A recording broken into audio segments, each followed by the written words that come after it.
Hello and welcome to an Infinity the Game tier list. In this tier list, we'll be talking about Infinity Vanilla Duos. This was a topic that was suggested by one of the commentators on a previous video, so thank you very much to Zephyr with 4 R's for suggesting this as a topic. In this video, we will be ranking just the vanilla factions. You can see I've already sorted the tier list into vanilla factions as unranked and sectorals all in their own category. Duos obviously are less of a relevant thing for sectorals. We could talk about those, but it would be repeating a lot of the same points. Vanilla is where it's interesting and transformative. So the first thing to talk about is just what makes a good duo. Duos were added into the game in the Fireteams update, into vanilla sectorals in the Fireteams update, as something of a callback to the old N3 ability to form duos if you took supportware. Through the Evo hacker, there was sort of a laborious process for it. Now they're just native, and most vanilla factions have something like AVA2 vanilla duos, and a relatively long list of duoable troops. So when we talk about duos, they are a fire team, but they are the smallest possible fire team. They are a fire team with no mechanical statistical advantage, no burst bonus, no ballistic skill bonus, no discover bonus. What therefore makes a duo good? The first answer people will often give you is order efficiency. You are moving 2 models up the field with 1 order, but it is really worth remembering that that's only sometimes good. Moving more models up the field means exposing more models to risk, means making more of your troopers easy for your opponent to attack. So we need to kind of qualify that with, well, when is it good to move models together? And the answer is when 2 models work together well. So what we're going to kind of be ranking these vanilla duos on is synergy or combination of units. So do 2 units fight together well? Do the duos available to a faction give them combinations that, say, let them combine specialists and gunfighters who also have complementary range bands? A shotgun and a Red Fury, for example, would be, or a combi rifle and a Red Fury would be an example of complementary range bands where those 2 units can cover for each other's ranges. A hacker and a repeater, for example, would also be models that just move well around the table together. The other thing we're looking for is what I would call like unique mechanical advantage. Doing something that you can't do without a fire team marker in place that's powerful. The really obvious and clear example is suppressing frenzy or impetuous. If you have a model with a gun that has frenzy or impetuous, then taking that rule away makes them much more powerful as a gunfighter. But there are other things as well, like tinbots, handing out tinbot benefits, and extending rules like NCO and attack awareness to give more orders or more mobility to a trooper that otherwise wouldn't normally have it. So as we go through each faction, we're going to use this kind of as a vehicle to discuss them. We'll bounce over into Army to take a look at what's available to them, talk a bit about that, and then come back and give them a ranking. So let's start, as these things always start, with vanilla PanOceania. So as we mentioned actually when we did the original tier list, the Infinity Factions tier list, vanilla Pano has been really seriously elevated by the introduction of fireteam duos. You will kind of always be held back as a vanilla Pano player by the fact that you aren't playing a sectoral. And when I say that, what I mean is PanOceania is a faction without any access to visibility zones, or almost without access to visibility zones. There's a tiny, tiny availability. For practical purposes, in order to advance up the field, PanOceania relies on dominating with firepower. And that means having the biggest and most powerful guns, which traditionally means link teams. I do think it's worth kind of examining that. Is that still a concept that holds true in this era of like tags and elite gunfighting heavy infantry? Do PanOceanian link teams still represent kind of the apex firepower of the game in general? Is a linked infantry model actually as powerful as a properly supported tag? But conventional wisdom still sort of suggests that if you play PanOceania, you play sectorals. Now, with that said, there are some really good duos and really good duoable troopers available to PanOceania. If we look at this list that we've got here, right off the bat we have Knights Hospitaller, which are good gunfighting heavy infantry with frenzy that you can slap into a duo. If you combine, just as a simple example, a Knight Hospitaller with heavy machine gun and a motorized bounty hunter for 9 points, you have two models that otherwise would not be able to benefit from cover under some or all circumstances that now are just fighting together efficiently and suppressing each other's impetuous characteristics. Now, I would not actually suggest this as a doable fire team, but it does kind of suggest that there's a lot going on in PanOceania that we can look at. The big things that I really want to call out just to start with, and these I think are things that if you were thinking about playing vanilla PanOceania, you would really investigate. Genuinely any of the score loss, but probably the ones with they've all got multi-pistols. The NCO would be an excellent place to start. And then the Knight of Santiago. Now this is a premium duo. This is very, very expensive. But in the Knight of Santiago Hacker KHD with Firewall, you've got a combi rifle with decent stats, good ballistic skill, a 360 visor, normally a piece I don't like paying for, and it does bloat the cost of the Santiago out, but you have CC skills, a specialist who is a killer hacker, you are tinbotting your tag, you have an NCO order and a tactical awareness order for 118 points, admittedly, more than a third of your list. This is a literally do-everything duo. This is two troopers who can fight at literally any range band up to 32 inches, accomplish objectives, defend each other, fight in close combat, press buttons, and are hard to hack. This is genuinely really cool and impressive. Also well worth noting is you can duo a Tikbalang if you wanted to. Bulleteers are genuinely premier duo troops, if only because heavy shotgun, 17 points. Let's just slap that to a tag. If you've got hackers in the backfield, and this is kind of where things begin to fall apart, is it's like, okay, what hackers do we take? But this is a tremendous combination. Even if you just took a Bulleteer, heavy shotgun, or Spitfire and a Santiago, you are now moving a killer hacker up at the same time as you extend your repeater network. Now, that's a less powerful combination than if you were with like a hacker that didn't have a tinbot, because the Bulleteer obviously is providing a firewall through which the Santiago can hack, but this is still really, really solid. Also very well worth noting, again, expensive, are pretty much all of the Kahu profiles. They are NCOs, which means that if you duo them, you are getting access to NCO and models that wouldn't have it. An expensive but very powerful option would be a Tikbalang and a Kahu engineer, which in one package, again, is bringing you NCO TAC awareness, so 2 extra orders on that unit, plus an engineer that can actually follow the Tikbalang around thanks to Clumbing Plus. That is a hypermobile team that supports itself, can do objectives, and can fight at all range bands again. There's just a lot going on here that's really cool. Also, minor shout out to Knights of Justice, but this is an example of a troop that doesn't really need to be duoed to do anything. You could take a Knight of Justice hacker, for example, and combine it with either of the Bulleteer profiles, and that would be totally serviceable, but there's no unique sort of mechanical advantage here, it's just kind of synergistic. So overall, the only thing that is realistically holding back PanOceanian duos is that these pieces are hugely, hugely expensive. You build your entire list around these, and they take up a lot of oxygen. There's also the note that probably the most historically popular archetype in PanOceania, vanilla PanOceania, is the irregular Joan list. We can see like AVA2 motorized bounty hunters, for example. It has made that sort of like, it's never been more powerful, but a lot of what we're doing here is leveraging NCOs. So you are sort of omitting or voluntarily giving up some of the power of a Joan list construction in order to get the most out of these. But overall, I think we can still pretty safely rank PanOceania's duos very high. They're very strong and well worth investigating. I'm probably going to give PanOceania's duos something like an A. So that's our first ranking on the board, and really genuinely good. PanOceania is kind of the yardstick by which I think you can frankly measure a lot of other factions' duos.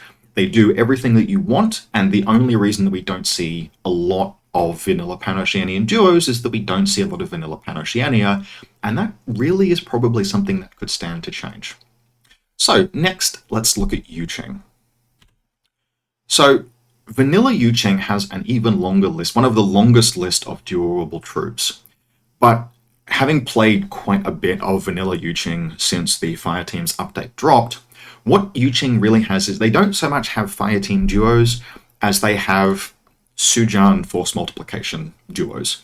This profile, this Sujan, is the reason for being for like basically one duo in every single vanilla Yuching list that I play. And that usually is because of the heavy shotgun Sujan profile.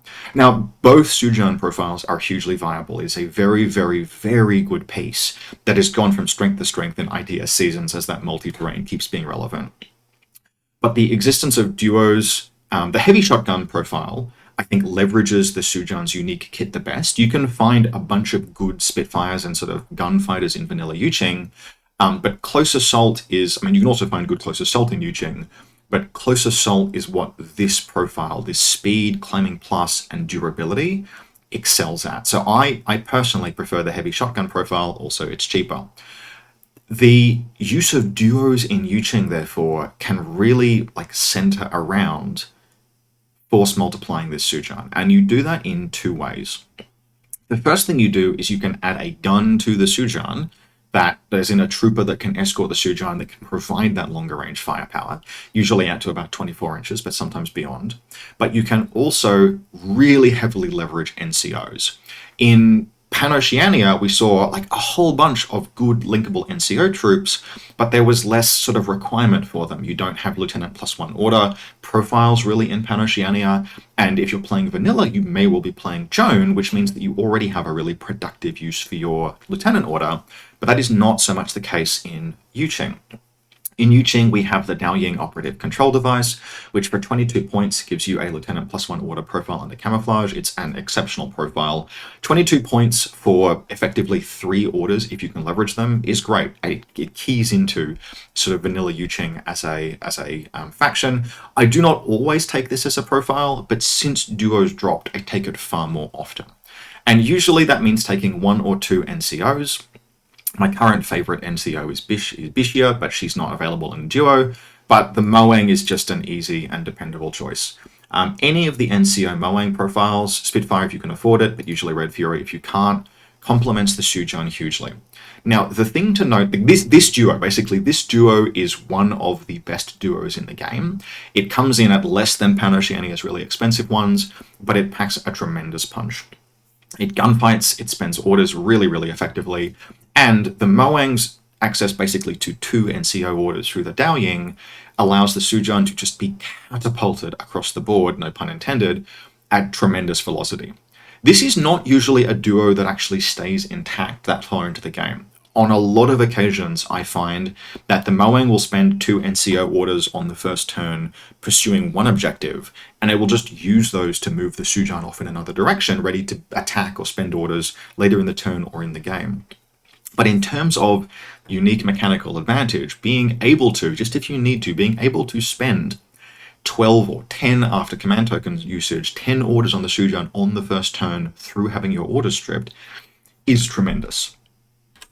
Now, that's sort of the big piece of the conversation, but there are some other elements that are doable in Yuching that are really quite relevant. And the main ones are crit cockram. In particular, it says crit cockram FTO, but you will basically never take the back. It is only burst 2 and it is very expensive. The +1 damage multi-rifle cockram profile is an NCO just like the Moang, and equally is very, very good with the Sujan in the same way that the Moang is. Technically speaking, he adds gunfighting, but really he's PS13, rifle range bands. It does shoot further than the heavy shotgun. It's technically a complementary range band in the sense that it fills the 8 to 16 gap. But realistically, what Cockram is doing is he's following along to press buttons, heal the Sujan, and spend those NCO orders. I actually prefer the Moang to Cockram, despite the fact that Cockram's existence as an engineer is normally quite synergistic with the Sujan. And the reason why I prefer the Moang over Cockram is for that exact reason I mentioned before. The Sujan outstrips its partner. The Sujan will leave anything you do it with in the dust in 2 orders, which means that if you attach a Moang to it, then the Moang catapults the Sujan forward and then goes about its business. But Cockram's job is kind of to support the Sujan, which means that you are shackling it. You are shackling the Sujan back, so Cockram tends to fit better with, say, a Sujan with a Spitfire, which I don't think is the best Sujan role, but still, very strong pace. Also, as something of an honorable mention, the Hulang is fine, but the other one that I really want to call out is the Pheasant rank Imperial Agent. Chain of command, so firstly, adds close combat. It's just a line infantry, basically. Don't sort of overrate these, but they are still kind of useful. There are a bunch of utility profiles. You can sometimes afford them. They have Very passable close combat, although admittedly mostly with breaker pistols and para CCW weapons, but they have Chain of Command, which means they're Whip 14 specialists, and Chain of Command can be a very useful skill in Yuching. And there's a Tactical Awareness one. 31 points for a Red Fury, admittedly BS12, some melee, a Whip 14 specialists, and Tactical Awareness. I mean, you can shackle that to a Sujan. You can pair that with, Cockram or a Moang. Tactical Awareness plus a gun, that's super useful. And 31 points in 1 SWC is not cheap, but Yuching will abrogate those points costs. Yuching will have Guangxi and often the Dao Ying. And if you don't have the Dao Ying because you're, say, strapped for unit slots, there are some really good heavy infantry lieutenants, the Yanhuo, the Moang, that you can take in Yuching, that you therefore want to be aggressive with, that kind of would benefit from just casually having Chain of Command. I would rarely take Chain of Command just because, say, I had a Dao Ying lieutenant. The Dao Ying is telegraphed, but also hard to kill. But this is kind of a cool profile. Like, a lot of these are kind of cool profiles. The Boarding Shotgun plus Mad Trap Mine Layer, I would quite happily duo with a Moang, for example, if you needed specialists in a list. Now, it is worth noting that Yuching have access to the full complement of bounty hunters, especially the motorized bounty hunter. This motorized bounty hunter, Red Fury, is a piece that you can't rely on to gunfight while it's impetuous, but at time of recording, there are rumors that bikes will regain the ability to forsake impetuous at the beginning of the game, but that's not presently the case. Ostensibly, being able to duo bounty hunters means that you can actually have the Red Fury be a gunfighter, but in my experience in vanilla Yuching, you just never ever have the troop slots for cheap gunfighters. In Yuching, because of Guangxi, because of Shaolin monks, you have a very small number of spare troop slots and a very large amount of spare points, which means you take these big, elite, powerful, heavy infantry. There's no real need for this. So overall, Yuching duos have real high watermark in terms of the power that they bring to the board because of this force multiplication of an already really strong piece. They don't have the kind of like interesting, chewy breadth of PanOceania, but there is so much to be said for duoing a Sujan with an NCO. So overall, I would rank them probably a very high B, and it's just because like the Sujan, it's all just the Sujan. It is the power of the Sujan in a duo. The duo will rarely last beyond the first or second turn, but it is really, really strong. And there is not much more to it beyond that. There are a few interesting things. There is not the same breadth as in PanOceania, but the utility and applicability is very, very high. And so for that reason, we will give them a B. And this is not a sledge on Yuching. This is not like, I would play vanilla Yuching far more than I would play vanilla PanOceania. And I will use duos in every vanilla Yuching game. But I think just because of the slight limitation, really they're kind of a mono build in that respect. We're going to give them a B. All right, let's move next on to Ariadna. So Ariadna have probably one of the weakest duo setups. The first thing to note about Ariadna is that they are a faction, vanilla Ariadna, they are a faction that really the Fireteam duos don't play much into their playstyle. Vanilla Ariadna is generally built around a couple of powerful gunfighters, plus some very strong, but obviously not doable skirmisher and camouflage elements, plus ultra-heavy warbands in the form of bears and werewolves, plus warbands. And none of those appear on the list of things that can be linked. There is nothing in this list that is stuff that falls into a list on its own merits. Dynamos actually probably the only thing, and I do quite like dynamos, but very occasionally you might see a veteran Kazakh, but Varangians don't really fit into vanilla Ariadna. Mormayers absolutely don't. Scots Guards don't. Ratniks are bad. Cosmosoldates are bad. First Strike Dawn is bad, and there is no need for vanilla bounty hunters or Miranda Ashcroft. So Ariadna, there's not a great deal to say here, purely off the back of the fact that you don't use 95% of the duoable profiles. If you really like Varangians, then hey, cool, you can make your warband troop not impetuous, but Varangians are not gunfighters. Varangians are a piece that benefit from being impetuous. They can use those to throw smoke grenades, etc. Yes, you can always duo them just for defensive advantage and then break the duo very quickly in the game, but that is not going to score you a high ranking in this illustrious tier list. So I like dynamos, and that is the only thing I really have to say about Ariadna duos. And to be honest, yes, if I wanted to play a dynamo right now in ITS thunderclapping without the ability to make them non-impetuous, I would say, all right, I will try and take a dynamo and I will maybe pair it with something that can make it not impetuous. But for practical purposes, Ariadna duos are a non-feature. They are a non-starter. There really is nothing here that is remotely interesting or usable. And for that reason, we are giving Ariadna, on the merits of its duos, not the merits of its faction, a D. Now, does this make Ariadna a bad faction? Fuck no. Ariadna is incredible. Vanilla Ariadna is probably better than vanilla PanOceania or vanilla Jing, at least by a small margin. It's really, really good, but it's not good because of its duos. Its duos are super mediocre, and there's not much to say about them.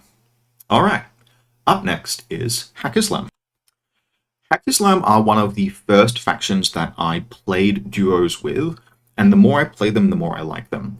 Very true to Haqqislam's overall form, there's no like huge spikes of power in their duos, but there is a lot of subtle applicability. There are a lot of little pieces that kind of work together for just mutual support and advantage.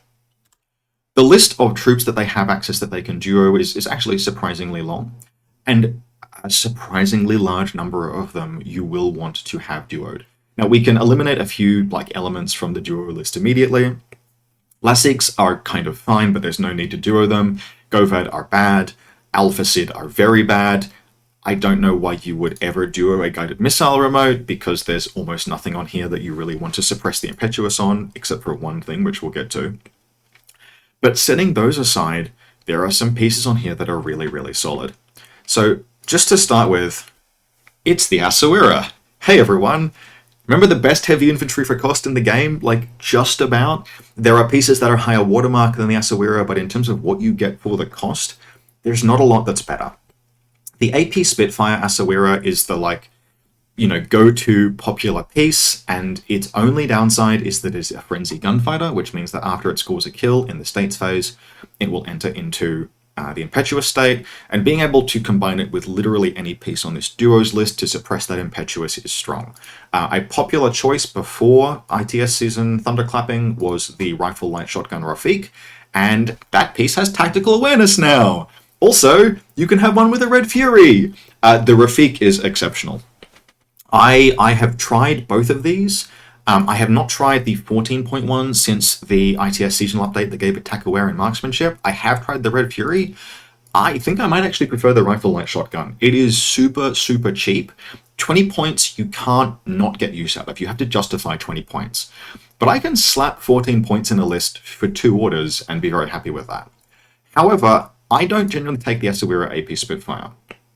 I generally prefer the Asawira Doctor with AP Rifle Light Shotgun, and it's the Mukta! Remember these guys? Also, exceptional troops, right? Like, again, for what you get, they are not cheap, but they aren't expensive. They're not tough, but they aren't weak either. They're not quite Apex Predators, but they are very good, and there are a whole host of really good Mukta profiles.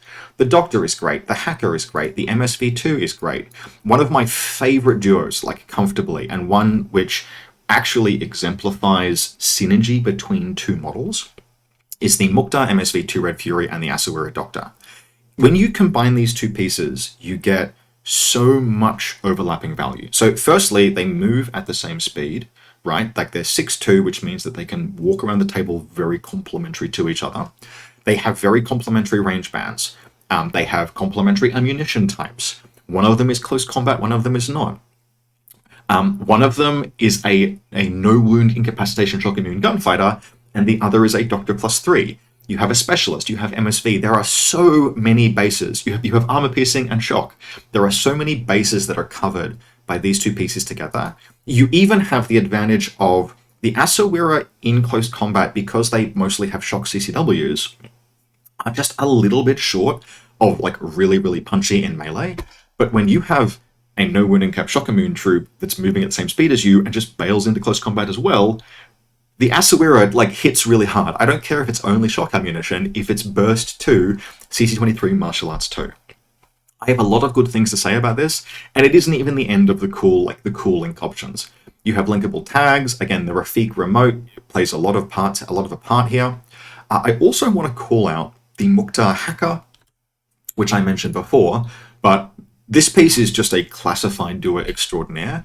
It's also a fantastic hacker because it's Whip 14 BTS 6, and now we can pair it with a Rafiq. Now, both of the Rafiqs are very good pieces. I think this is a case where the Red Fury in this season would be outstanding because it has marksmanship and tack aware, and it is a repeater, and it has complementary range bands with the the rifle light shotgun. But at 6 points more than the just generic rifle light shotgun, I think you could easily do either of these. Whatever you have SWC that fits. This is a duo that is short range, but brings a huge amount of capability. I'm going to experiment with this. I haven't yet, but I have a lot to say about it. So if we sort of step back and we look at, okay, how do Haqqislam duos perform? Well, to start with, they perform off the back of really high quality, durable troops that work well together. You're getting kind of the full suite out of Haqqislam's duos without necessarily like high watermark effect, but just like really good, subtle, constant utility. I will usually run one duo in any, at least one duo in any vanilla Haqqislam list. And when I can fit and afford it, I will from time to time run two. It is harder and harder as Haqqislam gets sort of like more options that you want to add to fit two good expensive duos. You look at these troops, most of these troops are like high 30s of points cost. But when you can run two duos, it is super good and super useful.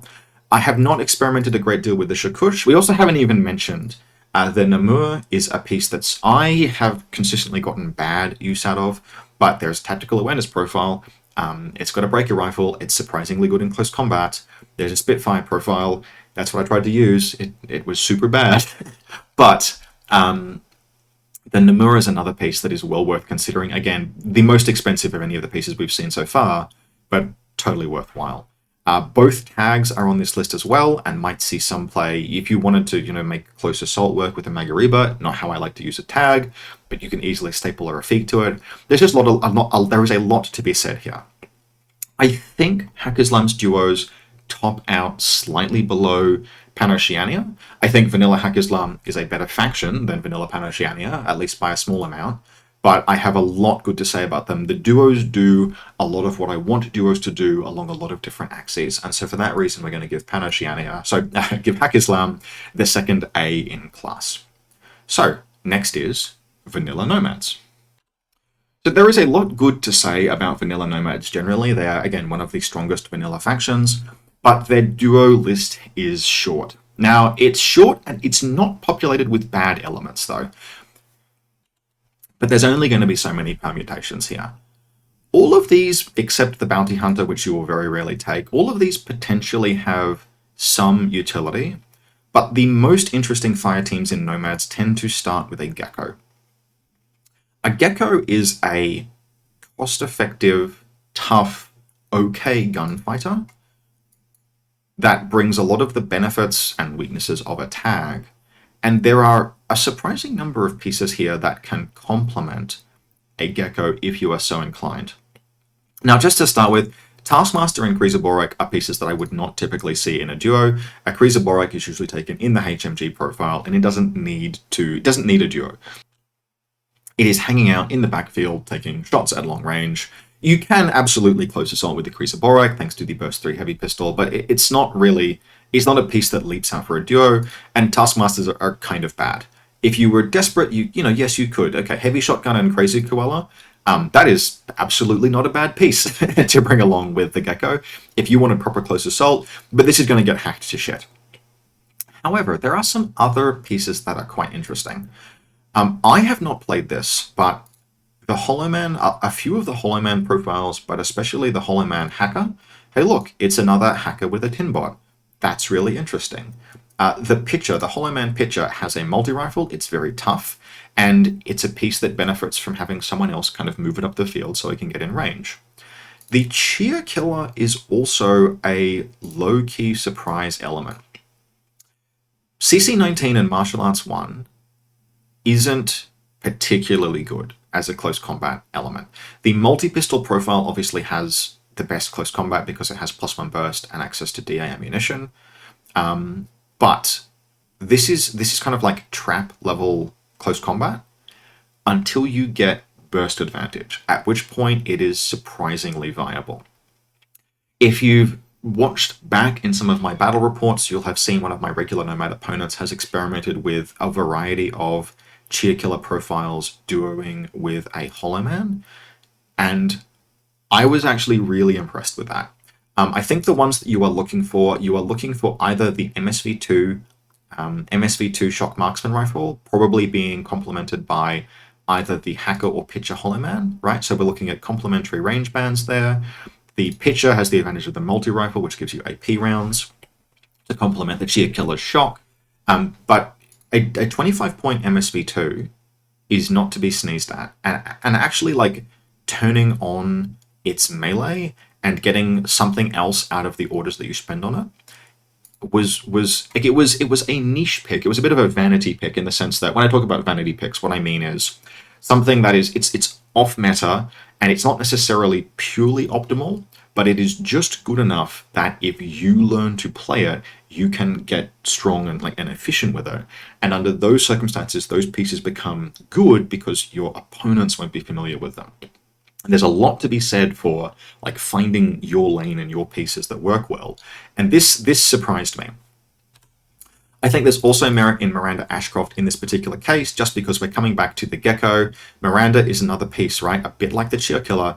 These are kind of trap CC stats until you get burst advantage, and then they are totally fine. And unlike the Cheer Killer with the Shock CCW, Miranda has monofilament. So I think you can also absolutely staple Miranda in any configuration to a Gecko, for example. And she's also a specialist operative. Like, there's a lot going on here. I think all of these, right, overwhelmingly, the conclusion that you take from Nomad Vanilla Duos is there is not a single piece there, there's not a single combination that I would describe as on meta for Nomads. All of them are just a little bit weird and just a little bit different, but also viable. And that's really interesting. The duo space for Nomads is unexplored. It's not 2 Morans, 2 Morlocks, Super Fel Commando, 1 tag of your choice, Salamander or Gator, right? Like 2 hackers. It's not that super classic, meta IGL. Everyone has seen this Nomad list. You have to go off reservation a little bit, but there is just enough potential there to do some interesting things that you could potentially make your own. So for that, overall, we are going to give Vanilla Nomads a B.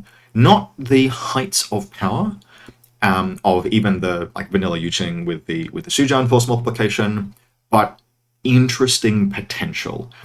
They get a B for potential and explorability. And if you are looking for something interesting to experiment with, maybe you are a bit bored or you want to try something different, then Nomad Duos are a place of unexplored potential. So that takes us on to Combined Army.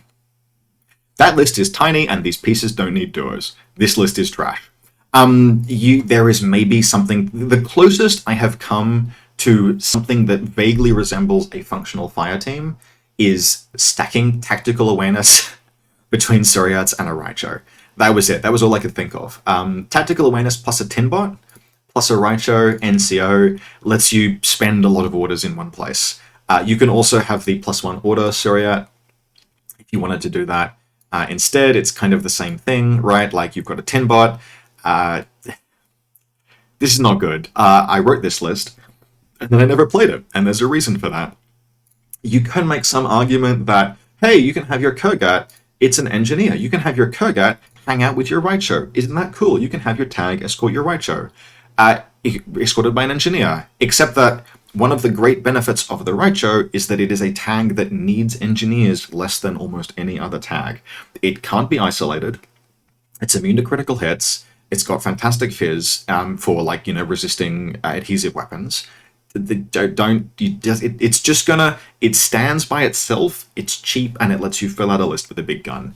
Raicho does not need an engineer. If you take a Raicho and then take a Kurgat just because you can duo it, you have done yourself a disservice. Cut the Kurgat and put in something good. Is Sargosh any good?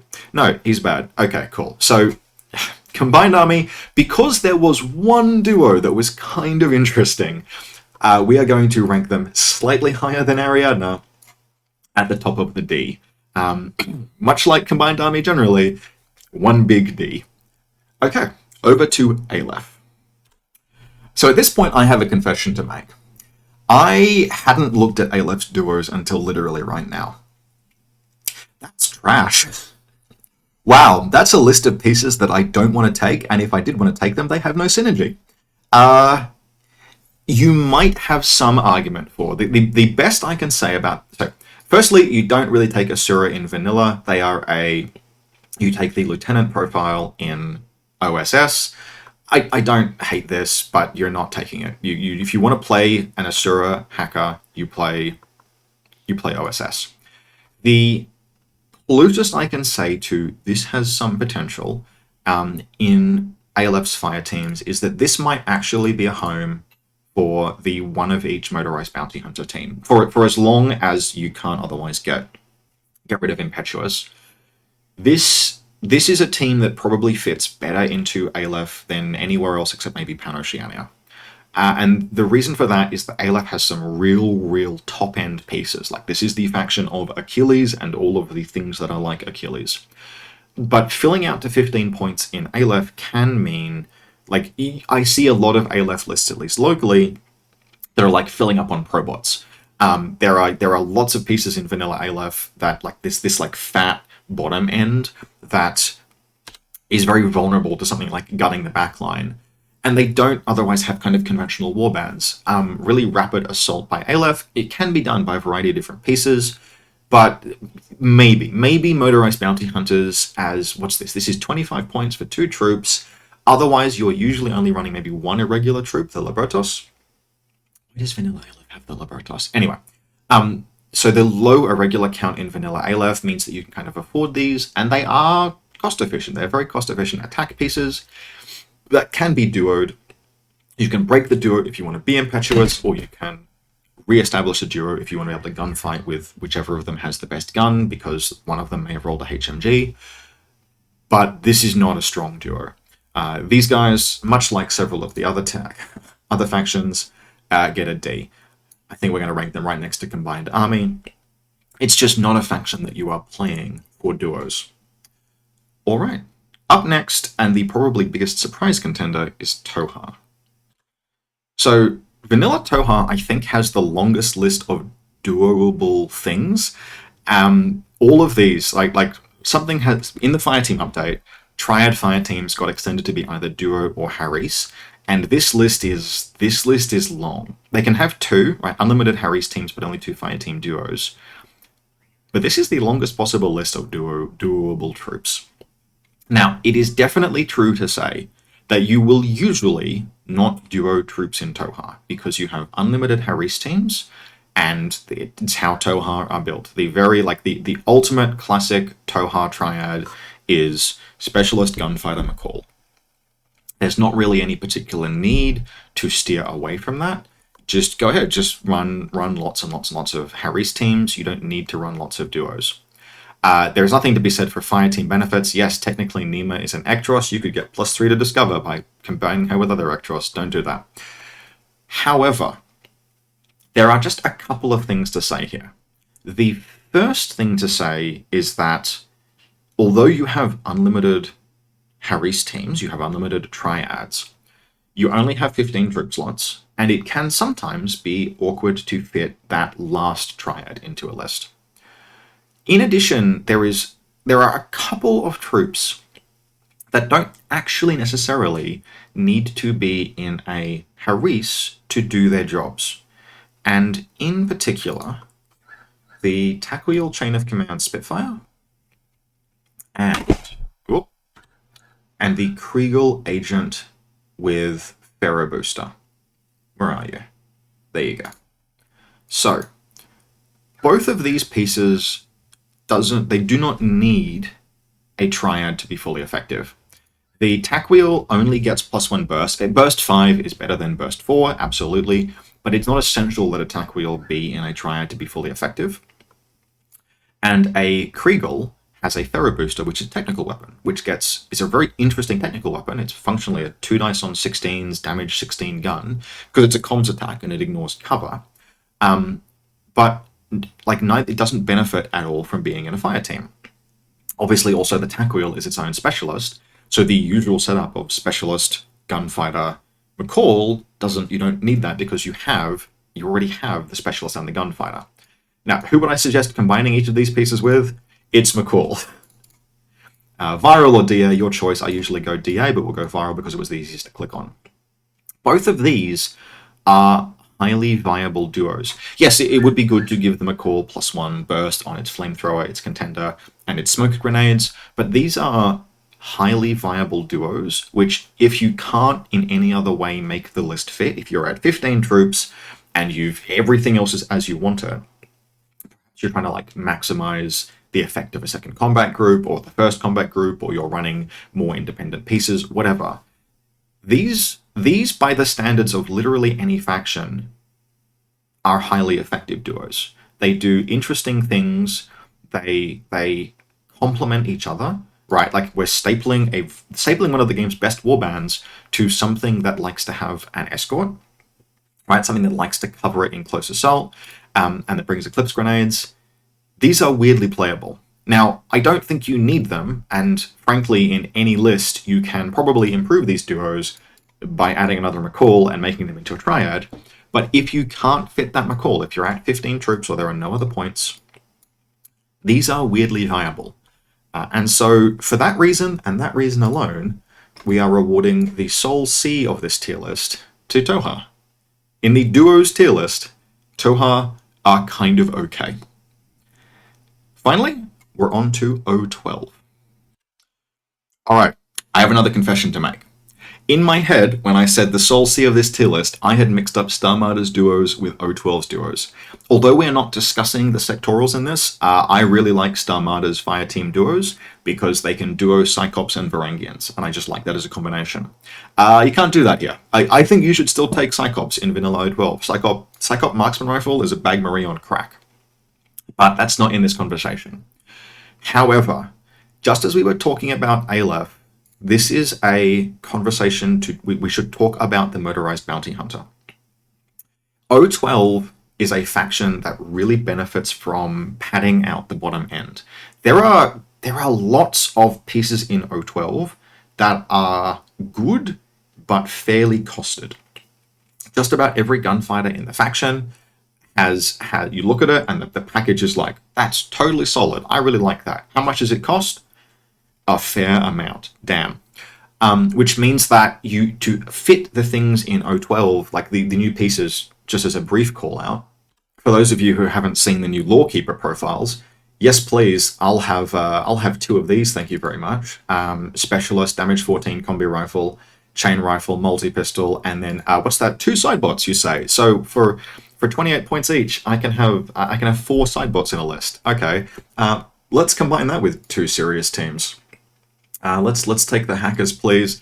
Wow, that's fun. I've got 6 riot stoppers on synchronized models that won't cost me an order if they die. Damn, that's pretty cool. Oh, that's 106 points. Fuck. But all of these things, right? Like there's a ton of stuff in O12, especially with the addition of these absolutely shit-hot new Lawkeepers, that make you want to then, you still want to hit 14 or 15 troops if you can. How do we do that? And for that, we have Varangians and your pick of motorized bounty hunters. These, I am very, like this 4 troops for 49 points. I mean, I'm very comfortable going down to the 9 point on the bounty hunter. This is the cheap auto-generating close assault that O12 otherwise lacks. This is a totally serviceable, it's coming in at just over 10 points per trooper. This is a totally serviceable baseline from which to build out a Yu-Cheng list. So, wow, Freudian slip, from which to build out an O12 list. You can add bigger guns onto these bounty hunters if you want, but this fits out your defense. You can break these. You can break these when you need to. You can maintain the duos if the bounty hunters roll up something good, or if you've given them red furies. I think this, particularly given that the faction does not, for example, have Libertos. Why do O12 have Libertos and not have Libertos when Aleph do? But you can build out the faction from these building blocks. This provides more to O12 than a similar setup would in any other faction. It's not a lot. I don't care about duoing Miranda Ashcroft and a bronze. You're not going to really ever take bounty hunters. You might maybe take a bronze, but you probably won't. They're so expensive, despite being cool. But this is a platform. This is the like fair but aggressively strong equivalent of like a Guangxi base kind of thing. I would be very comfortable as a base of any O12 list, and for that reason alone, the existence of duos makes it a lot stronger than it would be otherwise. You could still run all of this unlinked, and actually in many games, when the time comes, you will voluntarily break these links. But just for suppression of impetuous, even if it's only on the first reactive turn, this gets a pass. O12 gets, I think vanilla O12 is probably better than it has ever been, particularly with the addition of those new Lawkeeper profiles. But at bare minimum, the duos in O12 get a firm pass. So that concludes our Fireteam duos tier list, clocking in at about 45 minutes. I hope you enjoyed it. A more surprising spread than I had expected, and yeah, no one in the S tier. We're talking about duos. I don't know what an S tier duo would even look like. Feel free to write that down in the comments. What would a hypothetical S tier duo be? But regardless, there you go. I hope this has given you some food for thought. Really, this was just a means a vehicle through which to talk for about 45 minutes. Hope you enjoyed the video. Please, as always, feel free to comment down below. I'll try and answer anything you can. If you've got any questions, or especially, as always, if you have topics for future videos, always welcome your suggestions. Thanks very much, and I'll see you next time.